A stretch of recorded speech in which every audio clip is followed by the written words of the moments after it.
traitement, mais je n'ai pas pu le dilater parce qu'il était infecté. On avait prévu de faire ça avec un rotablator. Sauf que le patient a décidé autrement et il s'est présenté dans un tableau d'état de choc.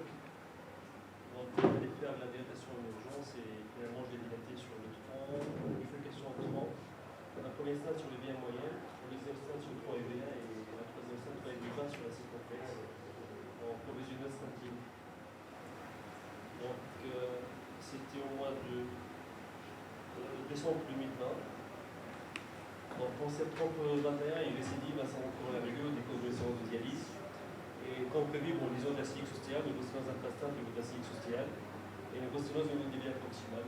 Donc à ce stade, je me suis dit j'ai le temps de réfléchir. Donc une fois les calculs, j'ai décidé de voyer au pontage.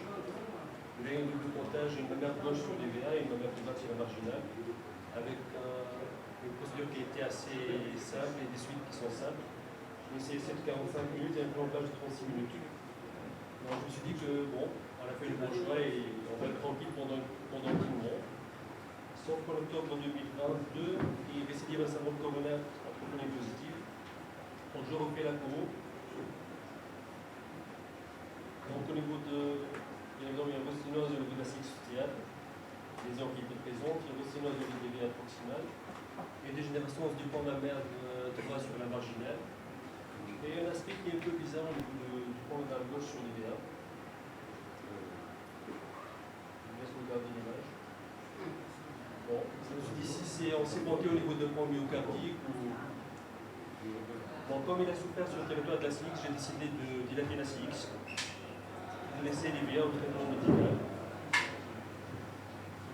Donc, dilatation par ballon actif au niveau de la sténose intrastable de la CX sostiale avec un bon résultat en fin de procédure. Et bon, l'histoire n'est pas finie, malheureusement, les patients dialysés, ça récidive toujours. Et en juillet 2023, il fait un récidive angineuse. Donc, je contrôle les coronaires. On a toujours le même aspect au niveau de l'IVA, et on peut aggraver avec des classifications. Pas de rosténose, heureusement, au niveau de la cilique sostiale, mais rosténose serrée de la circonflexe moyenne. Et la classification du pont gauche sur l'IVA, elle montre un aspect très calcifié au niveau de la sténose. Et finalement, je me suis dit que ce n'était pas vraiment le pont myocardique, mais sténose de nouveau au niveau de l'IVA. Je ne sais pas ce que vous auriez fait à ce moment. Est-ce que vous attaquez au résonatif ou vous essayez de dilater le pont mammaire gauche sur l'IVA? Pour l'assistance, qu'est-ce que vous auriez fait? Sa viabilité conservée sur tout le territoire. Il a toujours eu un bon BG, il n'a jamais dégradé son BG. Tant mieux. Tu vas ou bien le dilater sur le montage ou le dilater sur la terre de compte. C'est ça. Tout en sachant que les liens moyennes, il y avait un aspect. Lieu de le repentir. C'est ça. Au contrôle l'IVA, elle est comment? Elle est observée. On l'a pas. La première vidéo.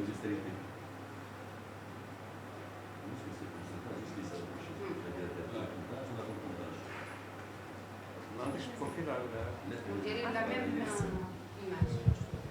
Donc finalement, j'ai décidé de dilater sur le pontage. Donc, bon, avec un très mauvais support, bien évidemment, au niveau de la mammaire gauche. Et un échec de passage avec un guide conventionnel, aussi en blue. Faire fonctionner la vidéo. Non, c'est le pontage. J'ai décidé de reprendre le pontage. Donc finalement, j'ai dû prendre un ballon coaxial et un guide, un fil d'air extérieur pour réussir à passer à travers cette lésion très calcifiée. Une prédilatation slip à un ballon 1.2, 1.5 et 2 mm et finalement le largage d'un stent synergie de 75-24 avec un résultat qui est satisfaisant. Bon, il y a une lésion résiduelle au niveau des vies distales mais qui était présente déjà auparavant. Donc finalement pas de complications, tant mieux. C'était pas une nightmare mais bon. C'était un cas qui me paraissait intéressant parce qu'il y avait des difficultés techniques. On avait un mauvais support et surtout une difficulté de passer à travers la lésion. Peut-être une extension de cathéter guide aurait été d'un bon apport dans cette situation. Et je vous remercie.